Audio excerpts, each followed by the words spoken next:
this hour where you find yourself complete. Isn't anyone trying to find me? Now you're with Indrani FM, Pal Pal ko Sathi, 92.4 MHz.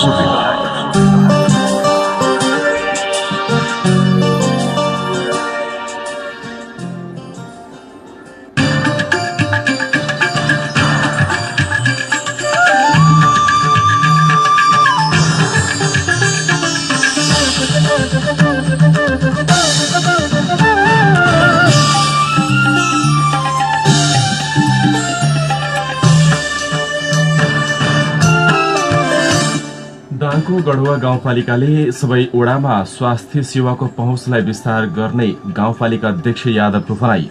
पशुहरूमा देखिएको lumpy skin नामक रोगको दाङमा परीक्षण सुरु।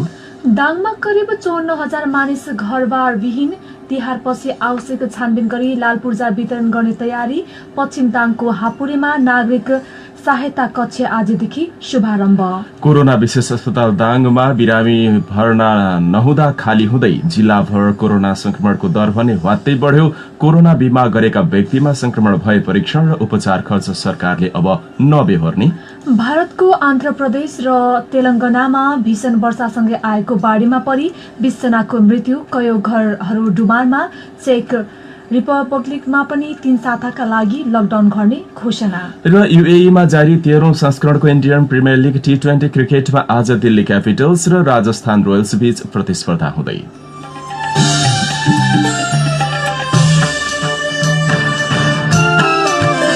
नमस्कार, इन्द्रेणी समाचारमा सहकर्मी कल्पनासँगै म छविको तपाईलाई हार्दिक स्वागत छ। इन्द्रेणी समाचार इन्द्रेणी एफएम को स्टुडियो 92.4 मेगाहर्जबाट अहिले प्रसारण भइरहेको छ। तपाईँ हामीलाई इन्द्रेणी एफएम 92.4 मेगाहर्ज, इन्टरनेटमा indrenifm.com.np र मोबाइल एप्लिकेसनबाट संसारभरिकै साथ सुनिराख्नु भएको छ। यस्तै सामाजिक सञ्जालबाट पनि एकैसाथ हामीलाई सुनिरहँदा दाङ देउखुरीको गढवामा रहेको रेडियो साझा आवाज 88.3 मेगाहर्जबाट पनि प्रत्यक्ष सुन्दै हुनुहुन्छ। अहिलेसम्मको समाचारको सिलसिला प्रारम्भ गरौं अब मुख्य प्रसंगबाट। इन्द्रेणी समाचारमा प्रमुख समाचार विस्तार गर्नुभन्दा पहिले नेपाल संयुक्त राष्ट्र संघको मानव अधिकार परिषदको सदस्यमा दोस्रो कार्यकालका लागि गए राति निर्वाचित भएको सम्बन्धी विशेष समाचार। नेपाल संयुक्त राष्ट्रसंघको मानव अधिकार परिषदको सदस्यमा पुनः निर्वाचित भएको छ। गए राति राष्ट्रसंघ मुख्यालयमा भएको मतदानमा नेपाल एसिया क्षेत्रबाट अर्को कार्यकालका लागि फेरि निर्वाचित भएको परराष्ट्र मन्त्री प्रदीप कुमार गेवालीले जानकारी गराउनु भएको छ।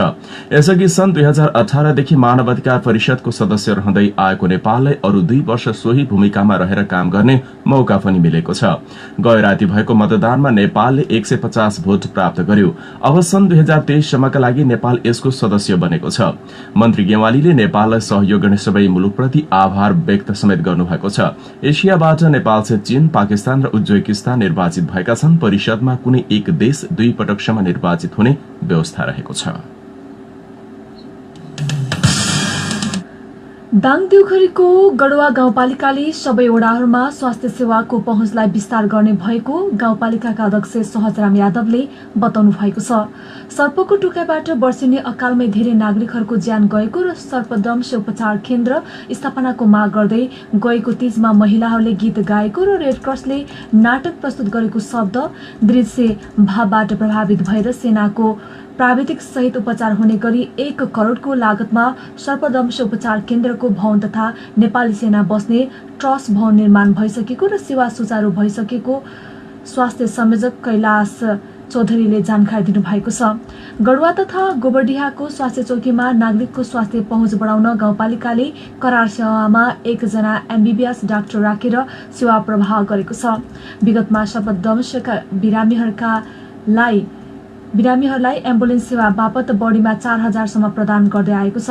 यस वर्षदेखि गढुवामै सर्पदंश उपचार केन्द्र स्थापना भई सञ्चालनमा आएको छ भने स्वास्थ्य सेवालाई थप प्रभावकारी बनाउन कोइलाबासमा यस वर्षदेखि एम्बुलेन्स सेवा तथा कोरोना भाइरसको जाँच हेल्थ डेस्क राखिएको छ। यस्तै नेपाल सरकारले प्रदान गर्दै आएको सुत्केरी पोषण भत्तामा गाउँपालिकाले 3100 रुपियाँ थप गरी 4000 पुर्याएको छ। यसैगरी आमदा नेपाल संघको सहकार्यमा पालिकाभर मातृ शिशु स्वास्थ्य परियोजना मार्फत स्वास्थ्य सचेतना, सामुदायिक स्वास्थ्य इकाइ वनभवन, गाउँघर क्लिनिक र खोप केन्द्रका भवनहरू बनाइन थालिएको छ भने परियोजनाले 14 लाख बढीका स्वास्थ्य सामग्रीहरू स्वास्थ्य संस्थाहरूलाई उपलब्ध गराएको छ। त्यसैगरी गाउँपालिकाले चिमचिमे, खबरीखुटी, मुसिनाखा, कोइलाबासको खबरीनाका, सोपैला, मानपुर, चन्दनपुर लगायतका विकट क्षेत्रहरूमा गाउँघर स्वास्थ्य क्लिनिक, सामुदायिक स्वास्थ्य इकाइ र खोप केन्द्रहरू सञ्चालन गरेर नागरिकहरूको स्वास्थ्यमा टेवा दिँदै आएको बताइएको छ। पशुहरूमा देखिएको भाइरस लम्पी स्किनका बारेमा दाङमा परीक्षण प्रक्रिया शुरू भएको छ। जिल्लाको राप्ती गाउँपालिका क्षेत्रमा देखिएको उक्त भाइरसको पशु सेवा शाखाको आह्वानमा विशेष टोलीबाट जाँच प्रक्रिया अघि बढेको छ। अन्य जिल्लामा समेत देखा परेको लम्पी स्किन नामक भाइरस रोग राप्ती गाउँपालिकामा पशु पंक्षी रोग अन्वेषण शाखा प्रयोगशाला सुर्खेतको टोलीले जाँच गरेको पशु सेवा शाखा प्रमुख शेर बहादुर हमालले जानकारी गराउनुभयो। राप्ती क्षेत्रमा 5 वटा पशुमा लम्पी स्किन संक्रमण देखा परेपछि पशु पंक्षी रोग अन्वेषण प्रयोगशाला सुर्खेतका डाक्टर कृष्णराज पौडेलको समन्वयमा डाक्टर जितेन्द्र श्रेष्ठ र पशु स्वास्थ्य प्राविधिक मनराज सुनारको टोलीले बिरामी पशुको रगत, दिशा, पिसाब, छाला, घाउको पिप संकलन गरी पूर्ण जाँचको लागि यहाँबाट लगेको जानकारी गराउनु भएको छ। जाँचपछि रोग नियन्त्रण गर्न थप प्रक्रिया अघि बढाइने पनि उहाँले बताउनु भएको छ। डाक्टर श्रेष्ठले पशुपालक कृषक, राप्ती गाउँपालिका पशु सेवा प्राविधिक, पशु स्वास्थ्य प्राविधिक, नायब पशु स्वास्थ्य प्राविधिक तथा पशु स्वास्थ्य कार्यकर्तालाई लम्पी स्किन रोग र सो रोगबाट पशुलाई बचाउने उपायको बारेमा जानकारी गराउनु भएको थियो। झण्डै 60 वर्षदेखि जग्गाको स्वामित्व सम्बन्धी काम भए पनि अहिलेसम्म व्यवस्थित हुन सकिरहेको छैन। पञ्चायत कालमा भूमि सम्बन्धी ऐन 2021 लागू गरिएको थियो। भूमि सम्बन्धी समस्या समाधान आयोग गठन आदेश 2076 का अनुसार सरकारले देवी गेवालीको अध्यक्षतामा भूमि सम्बन्धी समस्या गठन गरेको छ। 2046 पछि मात्र आधा दर्जन बढी सुकुम्बासी समस्या समाधान आयोग, भूमि सम्बन्धी आयोग गठन हुँदै आएका छन्। वर्तमान सरकारले गठन गरेको आयोग पनि विगतमा गठन भएका आएको तलब सुविधा खानका लागि मात्र हुने हो कि भन्ने चिन्ता बढ्दै गएको छ। नेपाल सरकारले भूमि सम्बन्धी समस्या समाधान आयोग गठन सम्बन्धी आदेश स्थानीय सरकारले गरेको छ। तर स्थानीय सरकारले आदेश अनुसार काम गर्न अझै सकेको छैन। भूमिहीन सुकुम्बासीहरूको समस्या समाधानका कानून बनाउने काम भएका छन् तर भूमिहीनहरू चिन्तित बनेका छन्। स्थानीय सरकारले भने भूमिहीनहरूकै पक्षमा काम भइरहेको बताएको छ। सुकुम्बासी आयोगले स्थानीय सरकार मार्फत ओडामा अभिलेखका लागि आवेदन पठाएको र तिहारपछि आवश्यक छानबिन गरी लालपूर्जा वितरण गर्ने तयारी गरेको घोराई उपमहानगरपालिकाका प्रवक्ता भरत मणि अर्यालले बताउनु भएको छ। 2068 साल जनगणना अनुसार दाङमा 1,16,415 घरधुरी रहेकोमा 54,000 मानिस घरबार विहीन भएका छन्।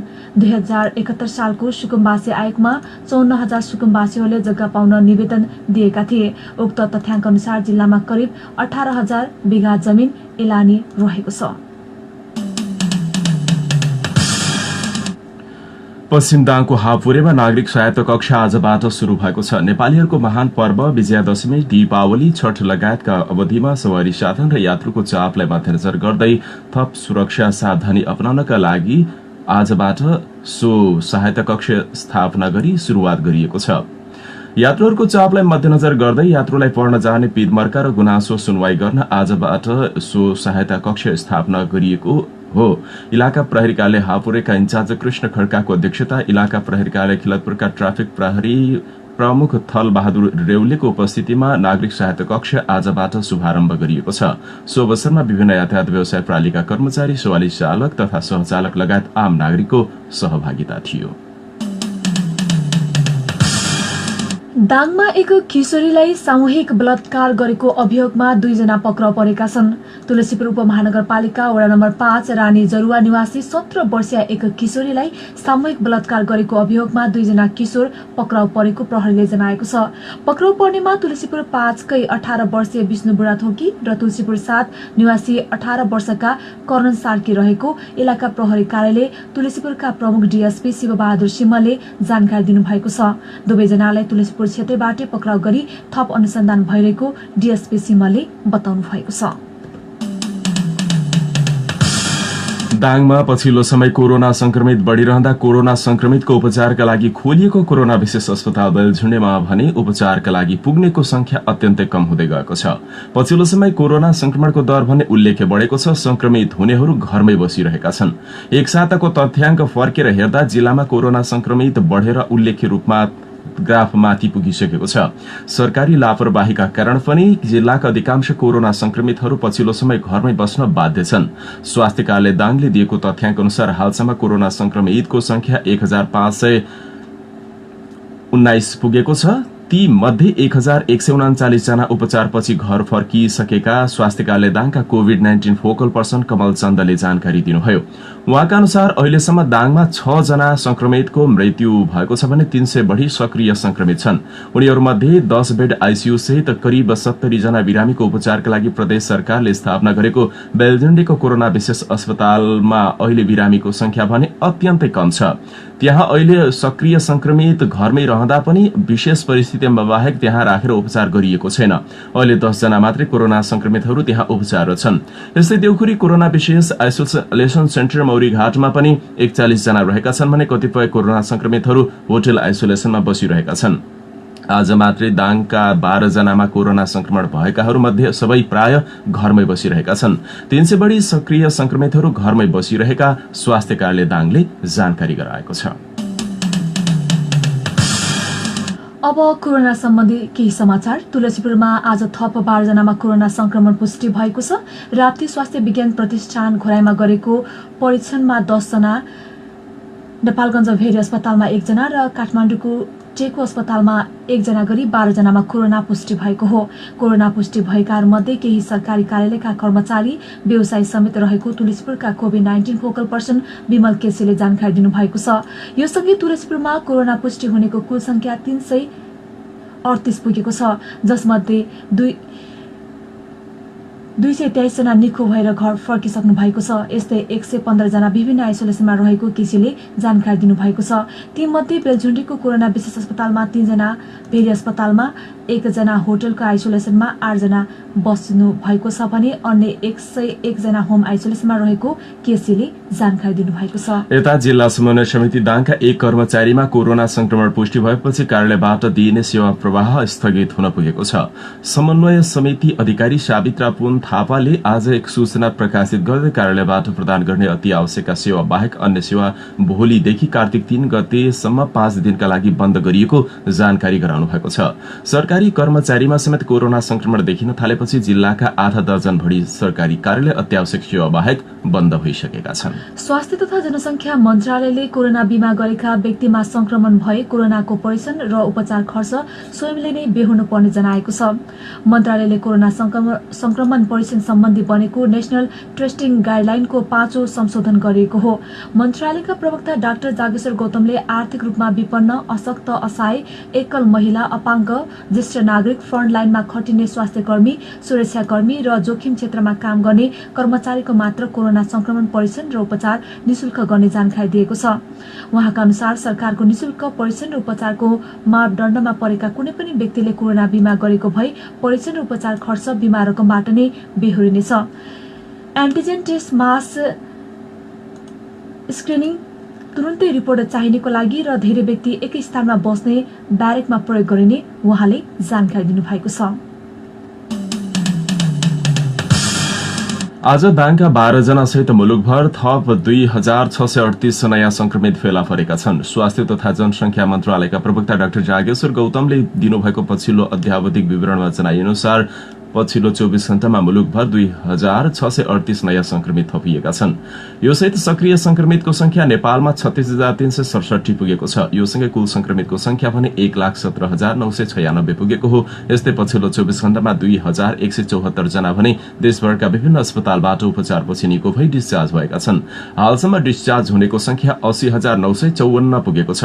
पछिल्लो 24 घण्टामा देशभरका प्रयोगशालाहरूबाट 13,947 जनाको पीसीआर परीक्षण गरिएको हो। आजसम्म 12,81,038 जनाको पीसीआर परीक्षण गरिएको पनि स्वास्थ्य तथा जनसंख्या मन्त्रालयका प्रवक्ता डाक्टर गौतमले बताउनुभयो।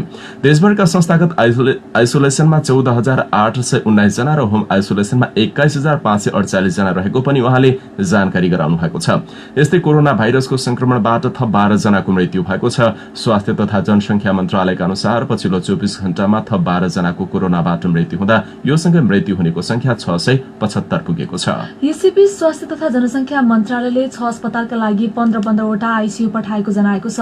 कोशी अस्पताल, नारायणी अस्पताल, भरतपुर अस्पताल, पोखरा स्वास्थ्य विज्ञान प्रतिष्ठान, भेरी अस्पताल र डडेलधुरा अस्पतालका लागि 5 भेन्टिलेटर सहित 15-15 बेडको आईसीयू पठाएको मन्त्रालयले जनाएको छ। मन्त्रालयका प्रवक्ता डाक्टर जागेश्वर गौतमका अनुसार यी 6वटै अस्पतालका लागि 1-1वटा भेन्टिलेटर समेत पठाइएको छ। कोरोना भाइरसको फैलिँदो संक्रमणलाई मध्यनजर गर्दै विभिन्न मन्त्रालयका सचिवहरूले सरकारलाई यसपटक घटस्थापना अर्थात कार्तिक 1 गतेबाट नै सरकारी कार्यालय बन्द गर्न सुझाव दिएका छन्। सरकारको नियमित दशैं बिदा भने कार्तिक 7 गते फूलपातीबाट कार्तिक 11 गतेसम्म मात्रै छ। मुलुकको प्रमुख प्रशासकीय केन्द्र सिंहदरबारदेखि प्रधानमन्त्री निवास बालुवाटार, कोभिड-19 विपद व्यवस्थापन केन्द्र, प्रधानमन्त्रीका सल्लाहकार र मन्त्रीहरूलाई समेत संक्रमण भएपछि सचिवहरूले प्रधानमन्त्री तथा मन्त्री परिषद कार्यालय पुगेर सुझाव दिएका हुन्। प्रधानमन्त्री तथा मन्त्री परिषद कार्यालय स्रोतका अनुसार सचिवहरूले मुख्य सचिव शंकर दास बैरागीलाई भेटेर आफ्ना मन्त्रालय र त्यस अन्तर्गतका कार्यालयमा पनि कोरोना संक्रमित देखिएको उल्लेख गर्दै दशैं बिदा लम्ब्याउन सुझाएका छन्। सरकारका प्रवक्ता तथा परराष्ट्र मन्त्री प्रदीप कुमार गेवालीले असोज 25 गते मन्त्री परिषदका निर्णय सार्वजनिक गर्ने क्रममा काठमाडौँ उपत्यकामा कोरोना भाइरस नियन्त्रण र व्यवस्थापनमा गम्भीर चुनौती देखा परेको बताउनु भएको थियो। सरकारले नेपालमा प्रसारण हुने विदेशी टेलिभिजन च्यानल कार्तिक 7 गतेदेखि अनिवार्य रूपमा विज्ञापन रहित बनाउनै पर्ने जनाएको छ। संचार तथा सूचना प्रविधि मन्त्रालयले आज विज्ञप्ति निकालेर कार्तिक 7 गतेपछि विदेशी च्यानलमा विज्ञापन प्रसारण गरेको पाइमा कानून अनुसार कारवाही हुने पनि चेतावनी दिएको छ। विज्ञापन नियमन गर्न बनेको ऐन 2076 को दफा 6(1) अनुसार नेपालमा प्रसारण हुने विदेशी च्यानल विज्ञापन मुक्त अर्थात क्लिन फिड हुनै पर्ने भन्दै मन्त्रालयले कुनै पनि बहानामा अब क्लिन फिड लागू गरेरै छाड्ने जनाएको छ।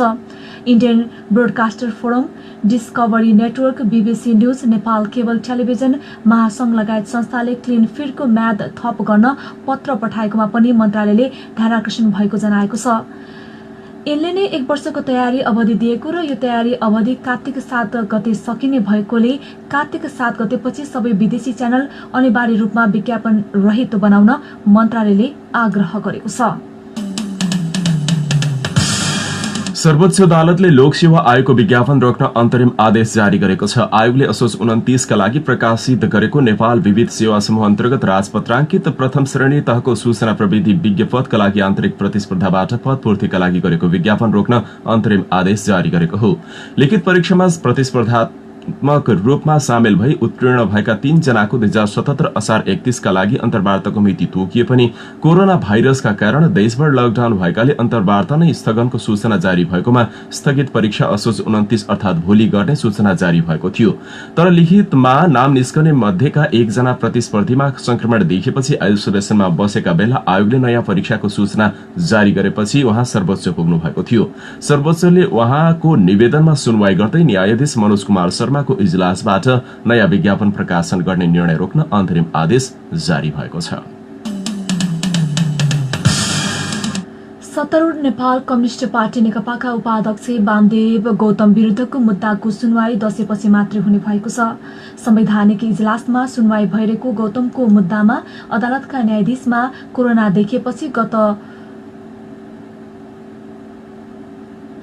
मुद्दा हेर्दै हेर्दै रहेको मुद्दाको सुनवाई स्थगित भएको हो। हप्तामा बुधबार र शुक्रबार संवैधानिक इजलास बस्ने गरेकोमा आजको संवैधानिक इजलासको पेशी सूचीमा उक्त मुद्दा नरहँदा मुद्दाको सुनवाई स्थगित भएको सर्वोच्चका प्रवक्ता भद्रकाली पोखरेलले बताउनु भएको हो। सर्वोच्च अदालतका केही न्यायाधीश र अधिकृतमा कोभिड-19 का कारण संवैधानिक इजलास बस्न नसकेकाले दशैं अघि सो मुद्दामा सुनवाई हुने सम्भावना टरेको छ। प्रतिनिधि सभाको निर्वाचनमा पराजित भएका गौतमलाई राष्ट्रिय सभाको सदस्यमा मनोनित गर्ने कार्य संविधान विपरीत भएको दावी गर्दै वरिष्ठ अधिवक्ता दिनेश त्रिपाठीले सर्वोच्चमा दायर गरेको रिटमा प्रधान न्यायाधीश सहित 5 न्यायाधीशको संवैधानिक इजलासको सुनवाई हेर्दैमा रहँदै आएको छ। प्रमुख प्रतिपक्षी नेपाली कंग्रेसले चीनले हुम्लामा नेपाली भूमि बेचेको विषयमा तत्काल धारणा सार्वजनिक गर्न सरकारसँग माग गरेको छ। कंग्रेसले आज प्रेस विज्ञप्ति जारी गर्दै सरकारसँग हुम्लामा चीनद्वारा बेचेको भूमिबारे तत्काल धारणा सार्वजनिक गर्न माग गरेको हो। कंग्रेस प्रवक्ता विश्वप्रकाश शर्माले विज्ञप्ति मार्फत सरकारले बेचेको भूमिबारे राष्ट्रको साझा धारणा निर्माण गर्न चीन सरकार समक्ष प्रोटेस्ट नोट पठाउन र कूटनीतिक संवाद मार्फत समाधान खोज्ने प्रक्रिया अविलम्ब शुरू गर्न माग गर्नुभएको छ। हुम्लामा चीनले सीमा मिचेको छैन भनेर हतारिएर टिप्पणी गर्ने सरकार सीमा अतिक्रमणको प्रमाण सार्वजनिक भइसक्दा पनि मौन बसेर ढाकछोप गर्न प्रयत्नशील रहेको विषयलाई कंग्रेसले गम्भीरतापूर्वक लिएको प्रवक्ता शर्माले बताउनु भएको छ। इन्द्रेणी समाचारमा अब अन्तर्राष्ट्रिय समाचार। भारतको आन्ध्र प्रदेश र तेलंगानामा भीषण वर्षासँगै आएको बाढीमा 20 जनाको मृत्यु भएको छ। बाढीका कारण नदीको सतह बढेकाले पानी बस्तीसम्म प्रवेश गरेपछि कयौं घरहरू डुबानमा परेका छन्। भीषण वर्षापछि ठाउँ ठाउँमा पहिरो समेत गएका कारण आन्ध्र प्रदेशका थुप्रै घरहरू पुरिएका छन्।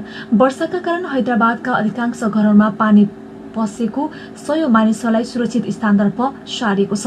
हिजो दिउँसोदेखि भीषण वर्षा हालसम्म पनि रोकिएको छैन भने भारी वर्षा अझै केही दिनसम्म रहने त्यहाँका मौसमविदहरूले जनाएका छन्। हैदराबादमा पछिल्लो 20 वर्षमा यो नै सबैभन्दा भीषण वर्षा भएको बताएको छ। वर्षाका कारण यातायात सेवा समेत ठप्प हुनका साथै बिजुली आपूर्ति समेत बन्द भएको छ। कोरोनाको संक्रमण दर उच्च हुँदै गएपछि चेक रिपब्लिकमा 3 साताका लागि लकडाउन गर्ने घोषणा भएको छ, जस कारण त्यहाँको शिक्षण संस्था, होटल, रेस्टुरेन्ट, क्लबहरू पूर्ण रूपमा बन्द रहनेछन्। त्यसैगरी त्यहाँ हुने अन्य व्यापार पनि पूर्ण रूपमा रोक लगाइएको छ। कोरोना संक्रमितको संख्या 1 लाख नागेपछि संक्रमण नियन्त्रणका लागि सरकारले लकडाउन गर्न लागेको अन्तर्राष्ट्रिय समाचार संस्थाहरूले उल्लेख गरेका छन्। आगामी नोभेम्बरसम्म लकडाउन गर्ने सरकारले जनाएको छ। लकडाउन भएसँगै विद्यार्थीहरूको पठन पाठन अनलाइन मार्फत भने सञ्चालन हुन लागेको छ। चेक रिपब्लिकको अधिकांश अस्पतालहरूमा कोरोना संक्रमितको चाप बढेको छ। गत मार्चदेखिको तथ्याङ्क नियाल्दा पछिल्लो 14 दिनमा मात्रै 55,500 बढी नयाँ संक्रमित थपिएका छन् भने विगत 24 घण्टामा मात्रै 1,051 बढीको त्यहाँ मृत्यु भइसकेको छ। यसैबीच विश्वका कयौं राष्ट्रहरूले कोरोना महामारीको नियन्त्रणका लागि नयाँ नियमहरू लागू गर्न थालिसकेका छन्। इन्द्रेणी समाचारमा अब केही खेल समाचार। युएमा जारी 13औं संस्करणको Indian premier league IPL T20 cricket अन्तर्गत आज दिल्ली क्यापिटल्सले राजस्थान रोयल्ससँग प्रतिस्पर्धा गर्दैछ। दुवै अन्तर्राष्ट्रिय क्रिकेट मैदानमा हुने दुई टोली बीचको खेल नेपाली समयअनुसार साँझ 7:45 बजे सुरु हुनेछ। लिगको 8औं खेल खेल्न लाग्दा दिल्ली जित निकाल्दै शीर्ष स्थानमा उक्लाउने योजनामा रहेको छ। लिगमा 7 खेल खेल्दै दिल्ली 10 अङ्कमा साथ दोस्रो स्थानमा रहेको छ। शीर्ष स्थानमा रहेको मुम्बईको पनि समान अङ्क रहेको छ। मुम्बई नेट रन रेटका आधारमा अघि रहेको छ। दिल्लीको आजको खेलमा सन्दीप लामिछानेले खेल्ने सम्भावना कम रहेको छ।